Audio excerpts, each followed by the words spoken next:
Velveteen Rabbit, or The Story of How Toys Become Real, by Marjorie Williams.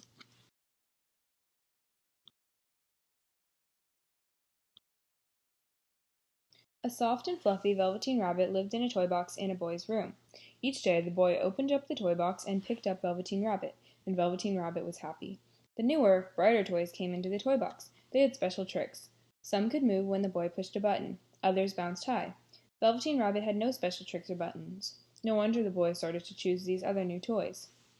At night, when the toys were back all in the toy box, the other toys talked with pride about the fine things they could do. Velveteen Rabbit was quiet. There was not much to say. Only one other toy in the toy box was like Velveteen Rabbit. Cowboy Horse was also a soft, fluffy toy, but he was old. Most of his hair was worn away. He had only one eye left. Cowboy Horse said to Velveteen Rabbit, "Soft toys like us are really the lucky ones. We get loved the most. And when soft toys get loved and loved, we can become real." "What is real?" said Velveteen Rabbit. "Being real is the best," said Skin Horse. "You can move when you want to move. When you are real, if you are loved, you can show your love back." This all sounded fine to Velveteen Rabbit, but how could that ever happen as long as Velveteen Rabbit was stuck in the toy box? After all, the boy was playing with toys that could do special things.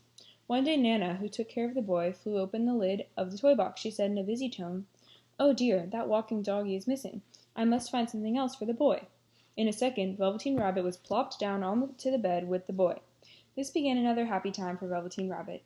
Each night the boy would hold Velveteen Rabbit close in his arms. In the morning, the boy would show Velveteen Rabbit how to make rabbit holes under the sheets.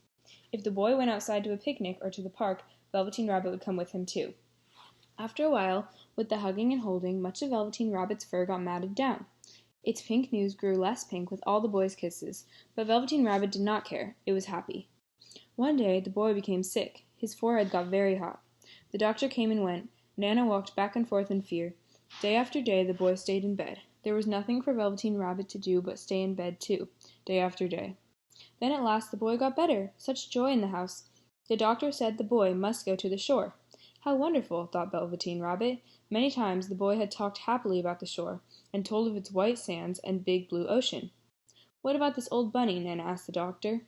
"That old thing?" said the doctor. "It's full of scarlet fever germs. Burn it at once. Get him a new bunny." So Velveteen Rabbit was thrown into a sack along with the boy's lot of junk, and bedsheets and old clothes. The sack was carried to the backyard. The gardener was told to burn the whole thing.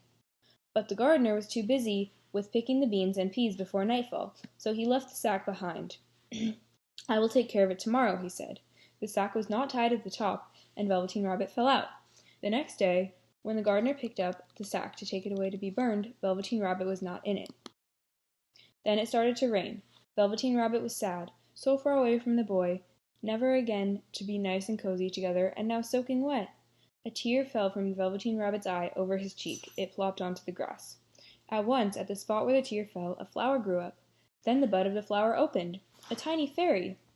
"Little Rabbit," said the fairy, "do you know who I am?" "I wish I did," said the Velveteen Rabbit. "I am the fairy that takes care of the toys that are well loved," said the fairy. By then, Velveteen Rabbit was shabby and gray. The boy had loved off all its whiskers. The pink lining in the ears had long turned gray. Its brown spots, once fresh and bright, were now faded and hard to see. "It is time now for me to make you real," said the fairy. "I think I remember real," said the Velveteen Rabbit. Now, what was it Cowboy Horse had said? Ah, yes, when you are real, you can move when you want to move. If you are loved, you can love back. With one touch of the fairy's wand, Velveteen Rabbit felt different, tickly. All of a sudden, each one of its two legs sewn together tight could move. A fly landed on Velveteen Rabbit's head, and it was itchy. As quick as a wink, that foot was up at the Velveteen Rabbit's head to scratch it off. "So this is being real," said the Velveteen Rabbit. "I can move when I want to move." "I will show you some new friends," said the fairy. And the fairy took the Velveteen Rabbit where several rabbits ran and hopped about. Soon they were all great friends. Time went by. The boy was back from the shore. He was all better now. One day, the boy went to the backyard to play.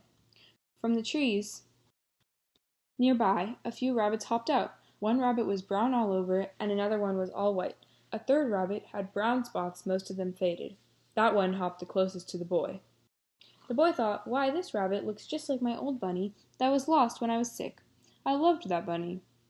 What he didn't know, that it was his very own bunny, come back to see the boy. for he was the reason the Velveteen Rabbit had become real. The end.